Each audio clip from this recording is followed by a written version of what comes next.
नमस्कार दोस्तों, आज का विषय रहेगा मीडिया एंड टेक्नोलॉजी फील्ड में भारत सरकार के द्वारा कुछ बड़े बदलाव करने की योजना। आज हम इस पर चर्चा करेंगे क्योंकि हमारी सरकार का ये उद्देश्य है, हम यदि बात करें तो डिजिटल स्वराज एंड स्वदेशी टेक्नोलॉजी को बढ़ावा देना। यानी इसलिए क्योंकि भारत में स्वयं निर्मित OS, cloud system, cyber safety को उन समाधान करने की विकसित करने की योजना तैयार की जा रही है।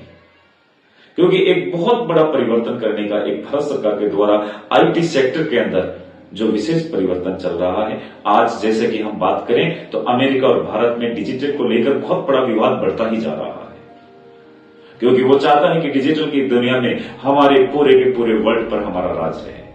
अब वो नहीं चाहते कि हम भारत सरकार हम आत्मनिर्भर बनने की दृष्टि में है, तो हम ये चाहते हैं कि 2030 तक हमारा अपना खुद का एक डिजिटल के अंदर एक टेक्नोलॉजी अपनी खुद की हो, हमारे अपने क्रोम से हो, हमारे अपने सारे ओएस, क्लाउड सिस्टम, ये सारा सिस्टम हमारा हो। इसी प्रकार जो दूसरी बात हमारी हुई, जो content removal power and internet control, कि सरकार ने एजेंसियों को और पुलिस को यह अधिकार भी दे दिया कि कोई भी सूचना जो कानून के अंतर्गत प्रतिबद्ध है, यानी कि उसे प्रतिबंधित है, उसे हटाने के आदेश जारी कर सकती है।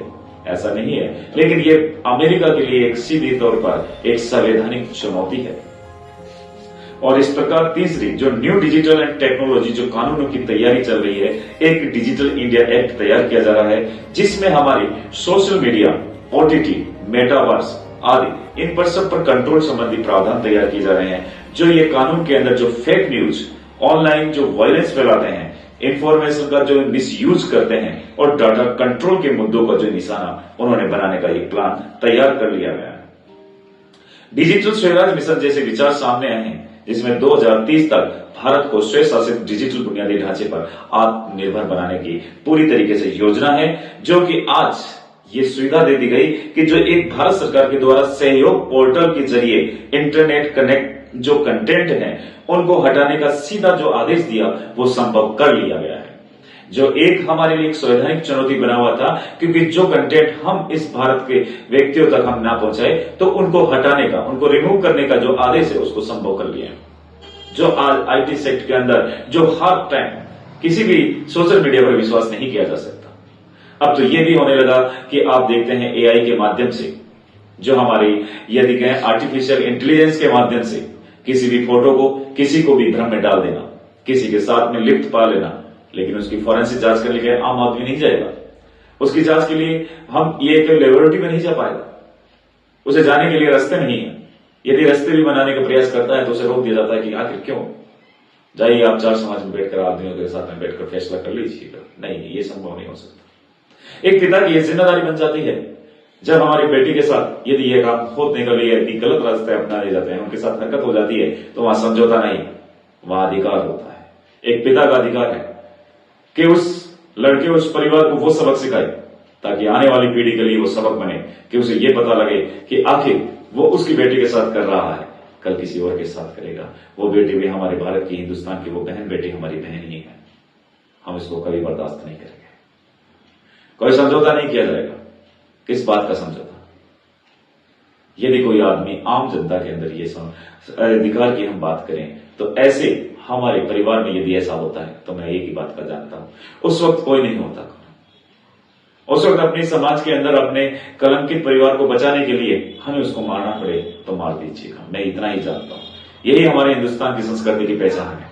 हमारे हिंदुस्तान की संस्कृति में यह नहीं कहा जाता कि इस प्रकार के होने वाले अपराधों को हम सह देते हैं, समझौता कर रहे। किस बात का समझौता? किसी भी कीमत पर समझौता नहीं होगा, उसका विनाश होगा, सर्वविनाश। यही उसका अंतिम फैसला होना चाहिए। यह हमें जानना होगा कि इस प्रकार के ये बढ़ते अपराध से हमें हमारे आने वाले जनरेशन को, हमारे हिंदू समाज को, सभी को, यहां तक कि उन्हें ये शिक्षा देनी पड़ेगी, यहां तक कि अपने बेटा और अपनी बेटियों को भी ये हमें माहौल बनाना होगा कि हमारे उनके साथ में अपने खुले विचारों का हमारे उनके साथ रखें, ताकि वो अपनी समस्याओं को बता सके, होने वाले घटनाक्रम के बारे में अपने घर में अपनी मां से, अपने पिता से वो बता सके, ताकि आने वाली समस्या को वो क्लियर कर सके। कल रास्ते में वो जाती है तो रास्ते में जाने से उस बात को डर रहता है कि इस रास्ते में कोई लड़के हमें परेशान करेंगे, क्या ये समाज हमारा है, ये आजाद हमारा भारत है। मैं कैसे स्वीकार करूं कि मेरा ये आजाद, ये हमारा स्वतंत्र भारत है। जिस लड़की को खुलेआम बैठने से जाने से उससे रोका जा सकता है, तो मेरा स्वतंत्र भारत नहीं हो सकता। यह आज भी उन जंजीरों के अंदर बंधा हुआ है। उसे आने से जाने से उसे डर है कि हमारी इज्जत पर हमला ना हो जाए। कहां किस डिपार्टमेंट में सुरक्षित है? मुझे नहीं लगता कि कोई डिपार्टमेंट के अंदर सुरक्षित है। और क्या कानून के अंदर प्रावधान दिए गए हैं? कुछ वर्षों के अंदर वो जमानत पर छूट जाते हैं। हमारे जो वकील भाई लोग हैं उनको जमानत पर छुड़ा दिए जाते, लेकिन नहीं, अब सजाओं में अंदर परिवर्तन होना चाहिए। उनको सजा, और वो भी सरेआम सजा मिलनी चाहिए। और वो सजा खुलेआम उनको गोली से उड़ा दो, यही सजा उनके लिए पर्याप्त होगी, ताकि उनको और समाज को ये डर, और ये बहुत जरूरी है, कानून का डर उनको सामने उनके परिवार पर दिखाई दे। विस्तृत जानकारी फिर आपको देते हैं हम एक नई वीडियो के साथ मिलेंगे। आज की वीडियो को मैं यहीं समाप्त करता हूं। जय हिंद, वंदे मातरम।